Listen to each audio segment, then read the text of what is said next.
तो ये हमें देखने को मिलता है, विभाग बन जाते हैं अलग अलग, और अलग अलग विभाग के जो कार्य थे वो अलग अलग मेंबर को सौंप दिए जाते हैं। ठीक है, जैसा आज भी चल रहा है, आज भी आप लोग देख रहे हैं डिफरेंट डिफरेंट डिपार्टमेंट के डिफरेंट डिफरेंट मिनिस्टर्स हैं जो रिस्पॉन्सिबल होते हैं अपने उस विभाग के प्रति, अपने उस डिपार्टमेंट के प्रति।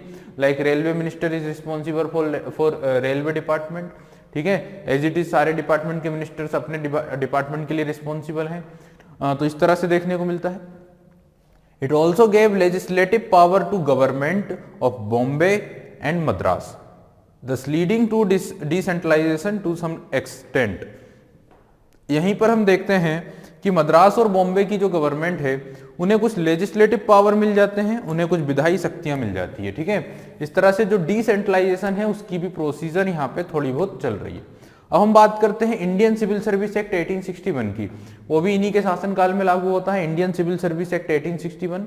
जो इंडियन सिविल सर्विस एक्ट 1861 था, that provide any person whether Indian और European could be appointed to any of the office.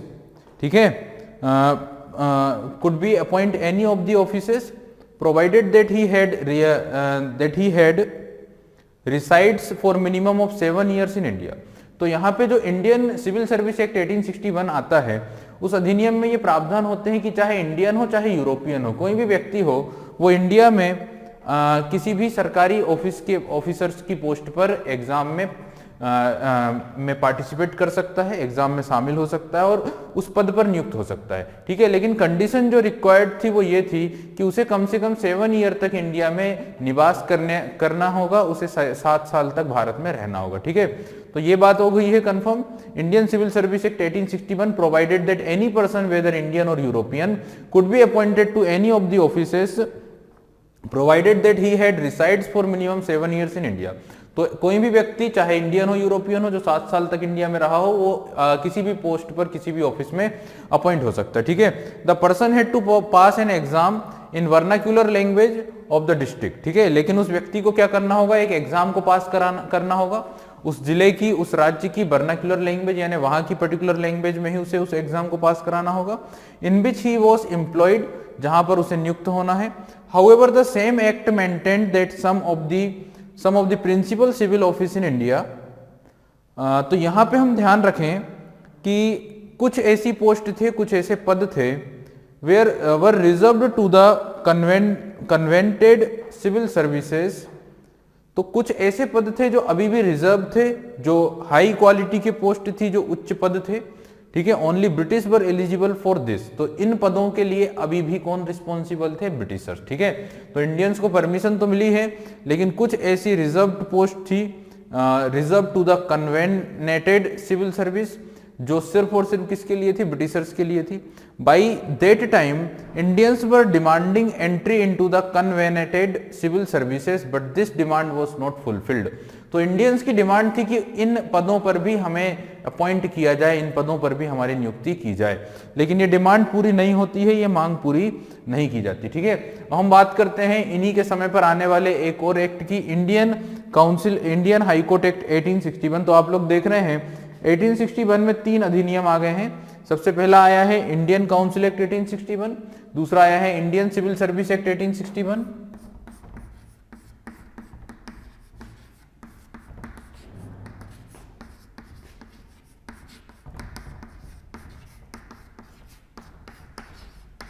और तीसरा जो है वो है इंडियन हाई कोर्ट एक्ट, या हम बोलेंगे हाई कोर्ट एक्ट 1861। ठीक है, तो इंडियन हाई कोर्ट एक्ट 1861 आ जाता है, इंडियन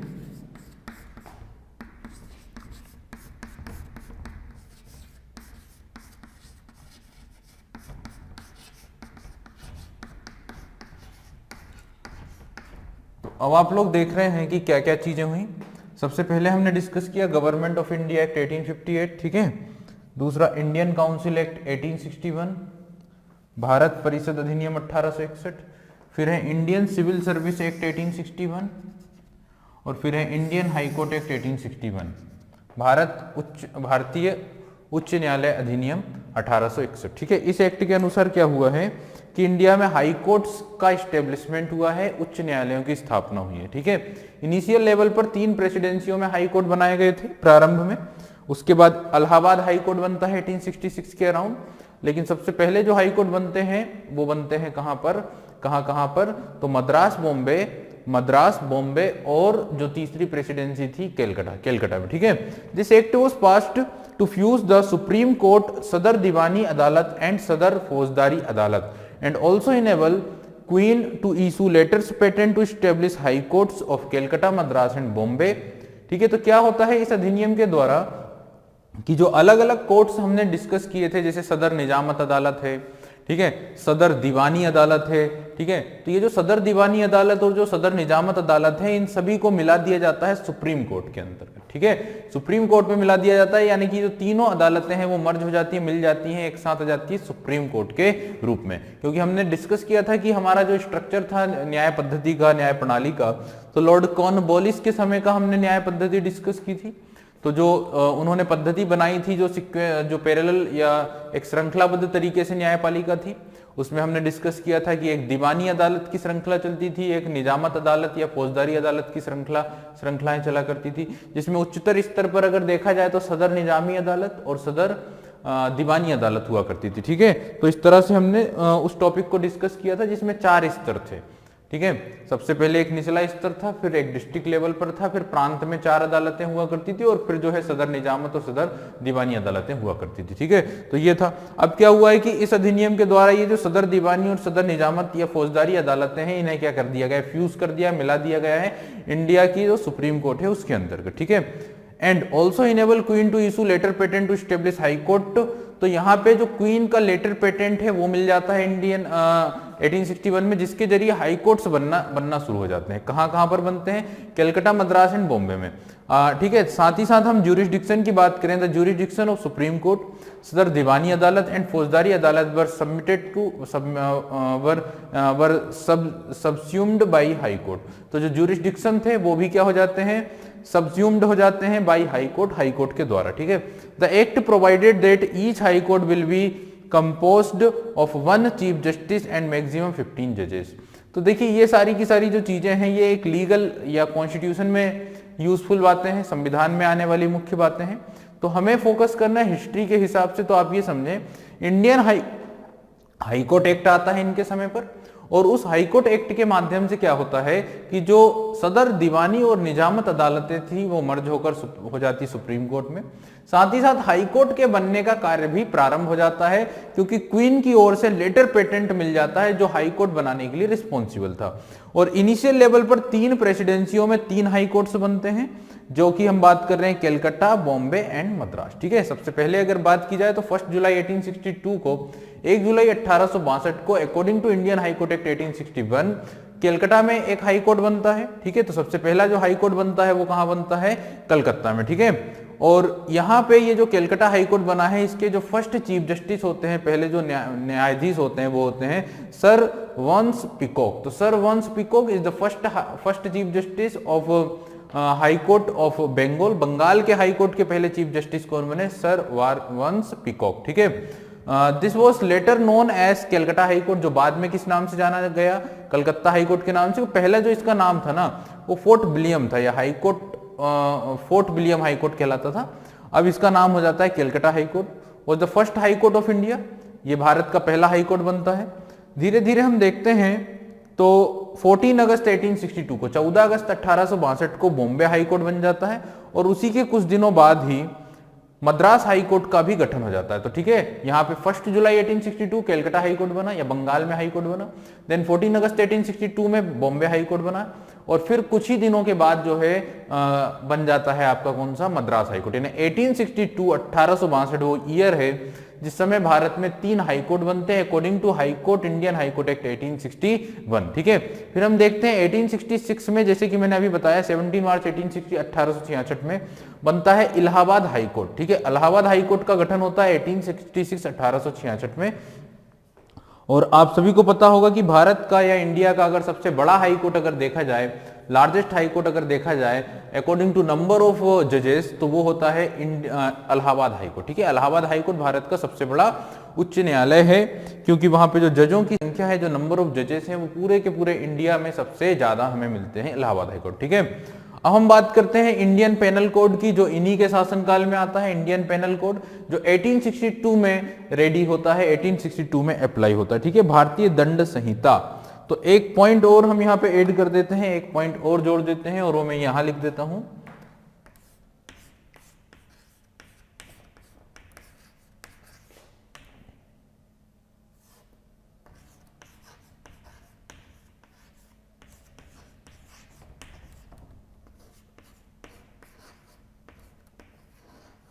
इंडियन पेनल कोड 1862, भारतीय दंड संहिता 1862, ठीक है।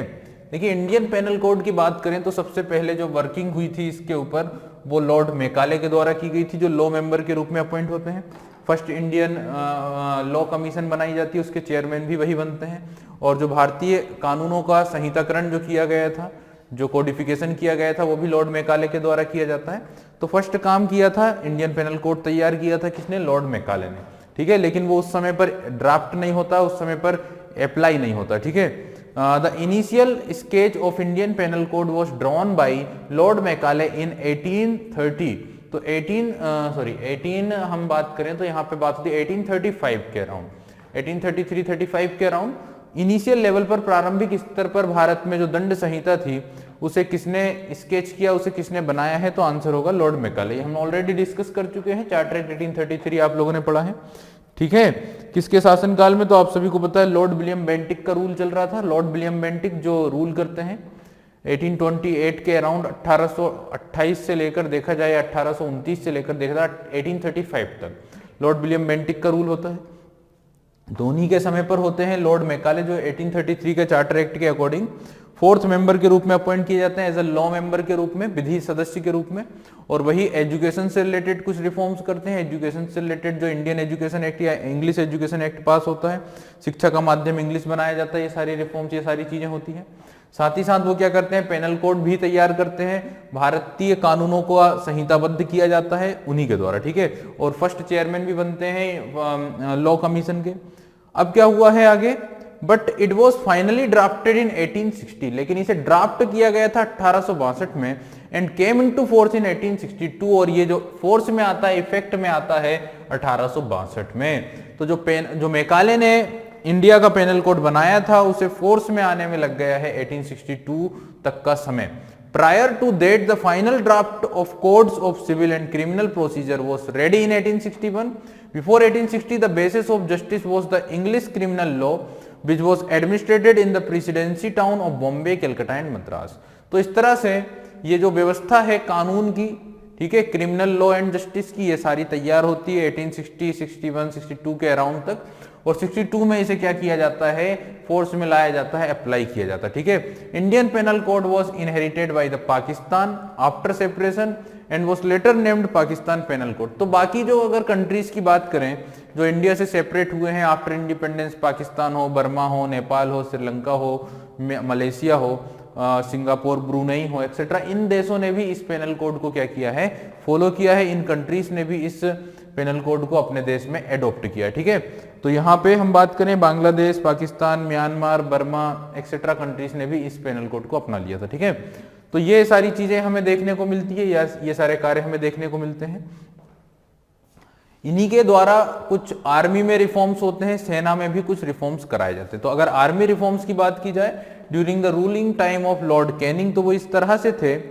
The army of EIC was incorporated as integral part of the British army. तो सबसे पहला काम क्या हुआ है कि 1858 में ही जो EIC की सेना थी उसे ब्रिटिश आर्मी के रूप में स्वीकार कर लिया जाता है, उसे ब्रिटिश आर्मी का भाग डिक्लेयर कर दिया जाता है, ठीक है। Integral part of British army में ब्रिटिश सेना का भाग बन जाता है। And the Indian sipahi were enlisted in the regular service of the British army, और जो भारतीय सिपाही थे उन्हें ब्रिटिश सेना के सिपाहियों के रूप में कंसिडर कर लिया जाता है।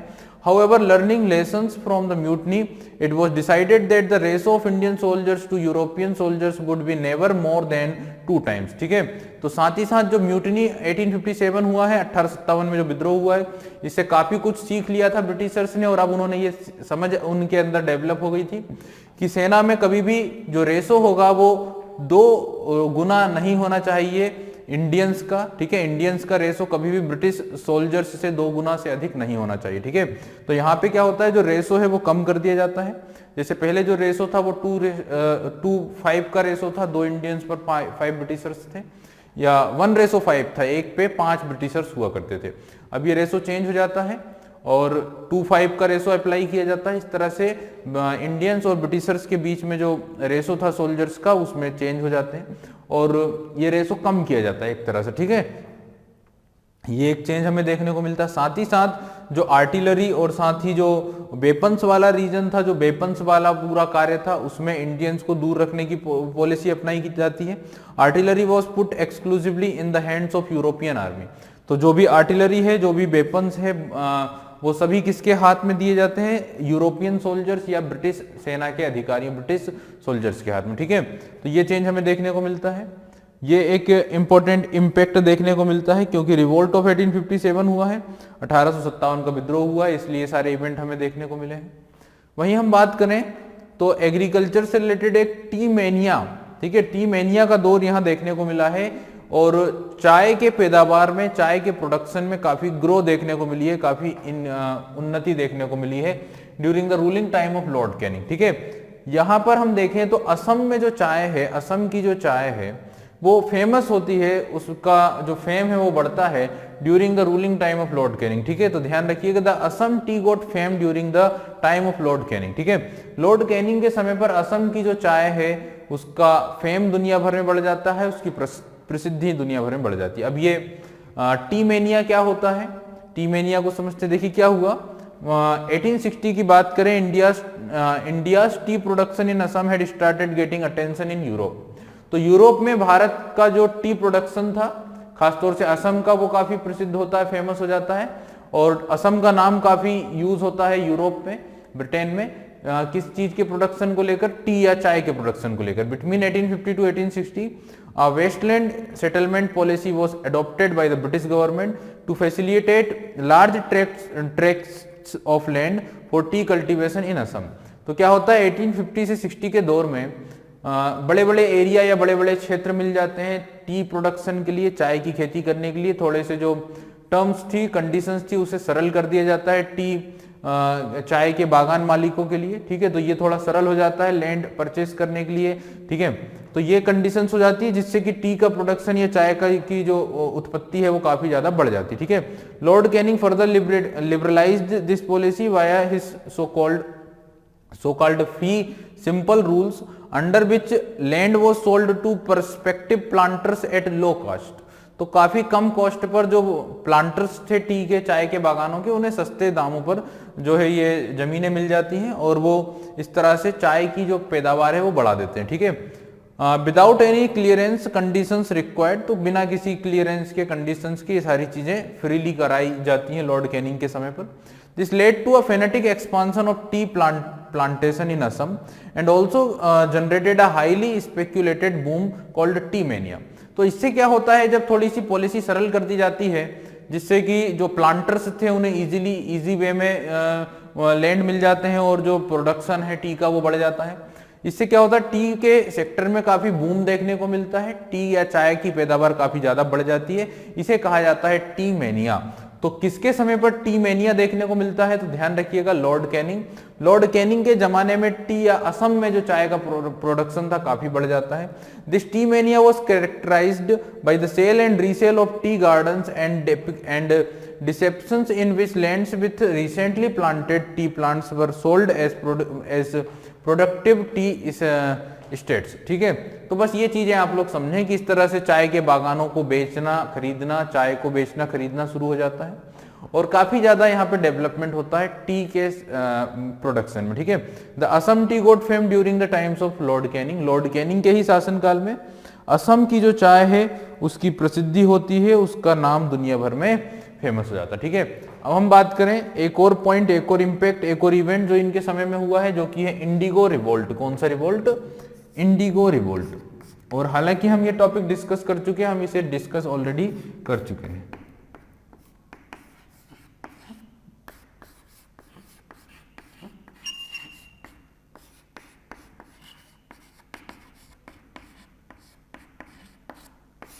1859 से 60 की घटना होती है। देखिए बंगाल और बिहार में क्या होता है कि बंगाल और बिहार के जो फार्मर्स थे, जो किसान थे, उन्हें मजबूर किया जाता है, उनके खेतों पर मजबूर करके उन्हें नील की खेती कराई जाती है। ब्रिटेन के जो इंडिगो प्लांटर्स थे, ठीक है, ब्रिटेन के जो नील बागान मालिक थे, वो मजबूर करते हैं इंडियन फार्मर्स को या टेनेंट्स को कि उन्हें अपने खेतों में नील उगाना है, नील की खेती कराना है, क्योंकि उस समय पर जो नील या ड्राई जो नील था उसकी काफ़ी डिमांड थी पूरे वर्ल्ड में, पूरे यूरोप में। तो यूरोप में काफ़ी ज़्यादा डिमांड होने के कारण इंडियन फार्मर्स को प्रेशराइज किया जाता है for the cultivation of Indigo, ठीक है। अब इसके पीछे का कारण ये है, रीज़न ये है कि इनिशियली क्या होता है कि ये प्लांटर्स थे, ये लैंडलॉर्ड्स के माध्यम से, जमींदारों के साथ मिलकर, ये शुरू में इन्होंने किसानों को काफ़ी प्रलोभन दिया, काफ़ी लालच दिया और इन्हें कुछ पैसे जो है वो उधार दिए, कुछ पैसे जो है इन्हें सूद पर रखवा दिए, ब्याज पर पैसे उधार दे दिए, ठीक है। और फिर इनके साथ कई ऐसे कॉन्ट्रैक्ट साइन कर लिए, कई ऐसे समझौते कर लिए, और उन समझौतों के कारण जो फार्मर्स थे वो एक प्रकार से प्रतिबद्ध हो चुके थे, उनके कंट्रोल में आ चुके थे, और मजबूरी में इन्हें क्या करना होता था, इंडिगो कल्टीवेशन करना होता था, ठीक है। क्योंकि इन्होंने लोन लिया होता है, ये लोन ले लिए होते हैं किससे, इन प्लांटर्स से, और अगर ये अपनी जमीनों पर खेती नहीं करते या किसी और फसल को कल्टीवेट करते, किसी और चीज की अगर ये खेती करते, तो इनके ऊपर अत्याचार किए जाते थे इन प्लांटर्स के माध्यम से, या हम बोले इन लैंडलॉर्ड्स या जमींदारों के माध्यम से। इनकी फसल बर्बाद कर दी जाती थी, इनकी फसल को में आग लगा दी जाती थी। इस तरह से एक्टिविटी परफॉर्म की जा रही थी बंगाल के किसानों के साथ, और बंगाल के फार्मर्स काफी ज्यादा दुखी थे, काफी ज्यादा परेशान थे। और ये जो दौर था, ये जो कार्य था, ये लगभग 1773 के बाद शुरू हो चुका था, 1773 के बाद से, ठीक है। तो 1773 के बाद से ये प्रोसीजर शुरू हो चुकी थी, क्योंकि हम बात करें वहां से परमानेंट या पूरी तरह से शासन शुरू हो जाता है अंग्रेजों का 1772 से, और यहां से बंगाल के किसानों को प्रेशराइज किया जाता है टी प्लांटेशन, कौन सा प्लांटेशन, यहाँ पे इंडिगो प्लांटेशन के लिए, ठीक है।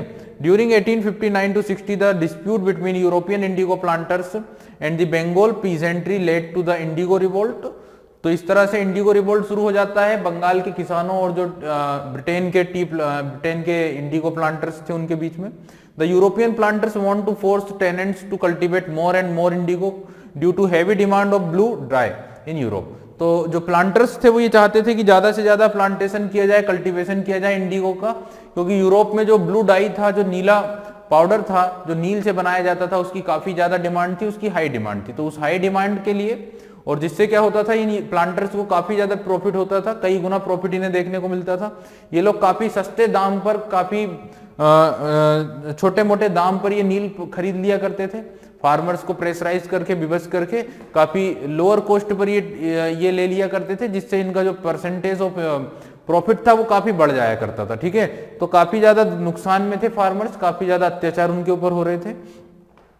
अब फार्मर्स इकट्ठे हो जाते हैं, फार्मर्स तय कर लेते हैं कि अब उन्हें रिवोल्ट करना है, विद्रोह करना है इन प्लांटर्स के अगेंस्ट, इन बागान मालिकों के खिलाफ। और दिगंबर विश्वास और विष्णु विश्वास नाम के दो भाइयों के लीडरशिप में रिवोल्ट शुरू हो जाता है 1759 में, ठीक है। और इस रिवोल्ट की अगर बात करें, इस दौरान जो बंगाल के इंटेलेक्चुअल में लोग जो थे, जो विद्वान लोग थे, उनके द्वारा सपोर्ट किया जाता है, इसे काफी प्रमोट किया जाता है। अगर हम बात करें तो इसे प्रमोशन करने का काम भी किया जाता है कई विद्वान लोगों के द्वारा, जो बंगाल के इंटेलेक्चुअल लोग थे, ठीक है। तो ये चीज भी हमने डिस्कस की है, हमने ये टॉपिक में पूरा डिस्कशन किया है कि कोई एक व्यक्ति होते हैं जो एक नाटक लिखते हैं, ठीक है, और उस नाटक के माध्यम से इस पूरे इवेंट को प्रमोट किया जाता है, प्रसारित किया जाता है, ठीक है, जिससे जन भागीदारी आंदोलन में बढ़ती है। और फाइनली जो ब्रिटिशर्स थे, जो ब्रिटिश गवर्नमेंट थी, उन्हें झुकना पड़ता है, और वो एक कमीशन बनाते हैं, एक आयोग बनाते हैं इंडिगो कमीशन के नाम से, नील आयोग के नाम से। इंडिगो कमीशन पूरी घटना को चेक करता है, उसकी इंक्वायरी करता है, सारी चीजों को देखने परखने के बाद ये जो अत्याचार हो रहा था इंडिगो फार्मर्स पर या बंगाल के फार्मर्स पर, इसे खत्म कर दिया जाता है, इस कंडीशन को खत्म कर दिया जाता है। ये जो प्रेशर डाला जाता है फार्मर्स पर, इस कंडीशन को खत्म कर दिया जाता है। और जो प्लांटर्स थे उन्हें भी क्लियर हो गया था, उन्हें भी समझ में आ गया था कि अब ये हम नहीं कर पाएंगे, तो वो अपने जो उनके फैक्ट्रीज कारखाने थे वो पहले ही बंद कर देते, ठीक है। तो यहाँ पे ये जो रिवोल्ट होता है, इंडिगो रिवोल्ट, ये सक्सेस हो जाता है, सफल हो जाता है, ठीक है। ये चीजें ध्यान रखना है आप लोगों को। A commission was appointed to inquire into the matter.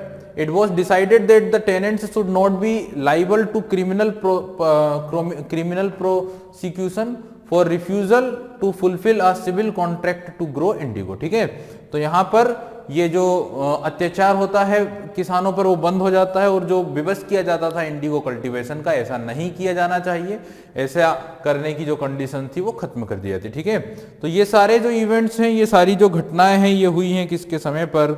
Lord Canning के टाइम पर। साथ ही साथ क्या होता है, इन्हीं के समय पर जो यूनिवर्सिटीज थी वो बनाई जाती है, कलकत्ता, बॉम्बे एंड मद्रास में, जैसा कि हमने पढ़ा था वुड्स डिस्पैच में ये जो प्रोविजन था। तो लंदन यूनिवर्सिटी के मॉडल पर, लंदन यूनिवर्सिटी के आधार पर कलकत्ता, बॉम्बे एंड मद्रास में क्या होता है, यूनिवर्सिटीज बनाई जाती है, विश्वविद्यालयों का गठन किया जाता है। वहीं 1861 में इलाहाबाद यूनिवर्सिटी का भी क्या होता है, गठन होता है। 1860 में इलाहाबाद यूनिवर्सिटी बन जाती है। ठीक है, हम देखते हैं कि जो कैनिंग था उसने किस पॉलिसी को अपनाया था। तो कैनिंग की जो पॉलिसी थी वो क्या थी, दयालुपूर्ण थी, इसीलिए या फ्लेक्सिबल या नरम नीति को इसने चलाया है। वहीं हम डलहौजी की बात करें तो जो उसने जिस तरह की नीति चलाई थी डलहौजी ने, उससे अपोजिट इन्होंने एक नरम और फ्लेक्सिबल नीति अपनाई थी। इसलिए हम बात करें तो लॉर्ड कैनिंग को कहा जाता है क्लीमेंसी कैनिंग, यानी दयालु या कृपालु कैनिंग। ठीक है, the policy of lord Canning was not marked by any vengeance toward Indians post 1857 mutiny. तो यहाँ पे कोई भी ऐसी घटना नहीं होती है जो 1857 के पहले के विद्रोह के पहले हम देख पाते हैं। His liberal and tolerant policy also inculcated some faith in Indians at a time when national movement was about to begin। तो इसकी इसी पद्धतियों के कारण, इसकी इसी नीतियों के कारण, इसी सहिष्णुपूर्ण नीति के कारण रिवोल्ट के दौरान इंडियंस उस पर फेथ करते हैं, उस पर विश्वास करते हैं। he also sought favor upon the Indian princes, ठीक है, who helped British during mutiny. साथ ही साथ ये क्या करता है, भारतीय प्रांतीय शासकों को फेवर करता है, उनको सपोर्ट करता है, क्योंकि म्यूटनी के समय उन्होंने हेल्प की थी, सहायता की थी। तो इस तरह से हम देखते हैं, इसी कारण क्या कर लिया जाता है कि जो डॉक्ट्राइन ऑफ लेफ्ट से उसे विड्रॉ कर लिया जाता है, उसे वापस ले लिया जाता है। ठीक है, तो यहाँ पे देखा जाए तो इनकी जो पॉलिसी थी वो टॉलरेंट पॉलिसी थी, मिल्ड पॉलिसी थी, फ्लेक्सिबल नीति को इन्होंने अपनाया है। फाइनली मार्च 1862 में ये इंडिया को छोड़ देते हैं, इंडिया से चले जाते हैं अपने पद से, ये इनका जो पोस्ट है वो खत्म हो जाती है। लेकिन अब यहाँ से ब्रिटेन जाने के एक मंथ के बाद ही, एक महीने के बाद ही इनकी क्या हो जाती है, डेथ हो जाती है ना। 1862 में ये मार्च में इंडिया से जाते हैं और उसी month, with in a month, एक मंथ के अंदर ही इनकी डेथ हो जाती है। इनके बाद जो नेक्स्ट गवर्नर जनरल बनकर आए हैं इंडिया में, या हम बोलें कि वायसराय बनकर आए हैं, उनका नाम है लॉर्ड एल्गिन। तो लॉर्ड एल्गिन नेक्स्ट वायसराय बनकर इंडिया में आते हैं। ठीक है, चलिए, तो यहां पर हमारा जो गवर्नर जनरल वाला जो टॉपिक था ये खत्म होता है। 1857 तक के जितने भी गवर्नर जनरल्स थे वो यहां हमने कंप्लीट कर लिए हैं। ठीक है, जो हमने स्टार्ट किए थे 1757 से, बंगाल के गवर्नर हमने देखे। जो सबसे पहले आते हैं आपके लॉर्ड क्लाइव या रॉबर्ट क्लाइव के बाद Henry Vansittart, again Robert Clive 1765 to 1767, then Harry Verelst, then John Cartier, और उसके बाद आ जाते हैं वॉरेन हेस्टिंग्स जो हैं वो साथ ही अपॉइंट होते हैं as a first governor general of Bengal, Bengal के गवर्नर जनरल बन जाते हैं by the regulating of India act 1773। Warren Hastings 1772 से अगर देखा जाए या 1773 से अगर देखा जाए तो 1785 तक रहते हैं। उनके बाद लॉर्ड कॉर्नवालिस आते हैं जो कई रिफॉर्म्स वगैरह करते हैं। 85 से देखा जाए तो 93 तक रहते हैं। 93 में सर जॉन सोर अपॉइंट होते हैं जो 98 तक रहते हैं, और उसके बाद लॉर्ड बेलेजली अपॉइंट होते हैं। लॉर्ड बेलेजली जो 1798 से 1805 तक रहते हैं। 1805 में एक बार फिर कॉर्नवालिस आता है, लेकिन कॉर्नवालिस की डेथ हो जाती है कुछ ही दिनों के बाद उसे, और कॉर्नवालिस की जो समाधि है वो यूपी के गाजीपुर में ही बना दी जाती है। ठीक है, कॉर्नवालिस के बाद जॉर्ज बार्लो को बनाया जाता है जो 5 से 7 तक रहते हैं। उन्हीं के समय पर हमने देखा कि रिवोल्ट ऑफ या म्यूटनी ऑफ बेल्लूर होती है। फिर 1807 से 1813 1807 से 13 तक लॉर्ड मिंटो आते हैं। 1813 से 1823 तक लॉर्ड हेस्टिंग्स अपॉइंट होते हैं। 1823 के बाद अगर बात की जाए, 1823 के बाद अगर बात की जाए तो जो गवर्नर जनरल आते हैं वो आते हैं लॉर्ड एमहर्स्ट। ठीक है, लॉर्ड एमहर्स्ट का शासन शुरू हो जाता है। लॉर्ड एमहर्स्ट के बाद जो गवर्नर जनरल आए वो जो है आते हैं आपके Lord William Bentinck. Lord William Bentinck के बाद लॉर्ड अगर बात की जाए तो वो आ जाते हैं आपके मेटकॉफ, लॉर्ड मेटकॉफ, ठीक है। लॉर्ड मेटकॉफ के बाद लॉर्ड ऑकलैंड। लॉर्ड ऑकलैंड जो 1836 टू 1842 रूल करते हैं, और आप सभी को पता है कि जो फर्स्ट एंग्लो अफगान वॉर होता है 1839 टू 42 वो होता है किसके शासनकाल, लॉर्ड ऑकलैंड के समय पर, जिन्हें सबसे अनसक्सेसफुल गवर्नर जनरल कहा जाता है। और ये अपने इनका जो अफगान अभियान था वो फेलियर साबित होता है, ठीक है। लॉर्ड ऑकलैंड के बाद अगर देखा जाए तो लॉर्ड एलिनबरो आते हैं। लॉर्ड एलिनबरो रूल करते हैं 42 से 44 तक। एलिनबरो के बाद अगर देखा जाए 44 के बाद जो गवर्नर जनरल आते हैं इसमें एक नाम आता है हेनरी हार्डिंग का। हेनरी हार्डिंग जो 44 से 48 तक रूल करते हैं, ठीक है। इन्हीं के समय पर हम देखते हैं कि फर्स्ट एंग्लो सिख वॉर होता है 1845 टू 46। लॉर्ड हेनरी हार्डिंग के बाद आते हैं आपके 1848 टू 56 जिसका नाम था लॉर्ड डलहौजी। और लॉर्ड डलहौजी के बाद फाइनल नेम जो हम यहाँ पे डिस्कस कर रहे हैं लॉर्ड कैनिंग, ठीक है। तो सारे नाम मैंने आप लोगों को बताए हैं, इसी तरह से आप लोगों को भी ये सारे नाम याद करना। ऑब्वियसली ये कठिन है, टफ है, मैं भी बीच में जो है अटका हूं। तो ये जो चीजें हैं ना ये सभी के साथ होगी क्योंकि इतने सारे नाम हैं। उन नामों के साथ उनके इवेंट्स आपको ध्यान में रखना है। लेकिन ये एक इंपॉर्टेंट टॉपिक है, भले थोड़ी सी मेहनत लगेगी, आपका जो क्वेश्चन है उसका आंसर गलत नहीं होगा, ये बहुत ही महत्वपूर्ण बात होगी, ठीक है। और देखिए क्वेश्चन सरल ही होगा लेकिन इतना ज्यादा कंफ्यूजन होगा कि आप उसको सही टिक नहीं कर पाएंगे, इसीलिए इसमें थोड़ी सी मेहनत लगेगी। बट ये जो टॉपिक है, ये जो क्वेश्चन है, ये गलत नहीं हो पाएंगे, ठीक है। चलिए अब हम बात करेंगे जो इंडिया फ्रीडम स्ट्रगल वाला टॉपिक है मॉडर्न इंडियन हिस्ट्री में, जो 1885 से शुरू होता है, 1885 से शुरू होता है, जो 1947 तक चलेगा। उस सेकेंड पार्ट को स्टार्ट करेंगे यहाँ से मॉडर्न इंडियन हिस्ट्री में, ठीक है।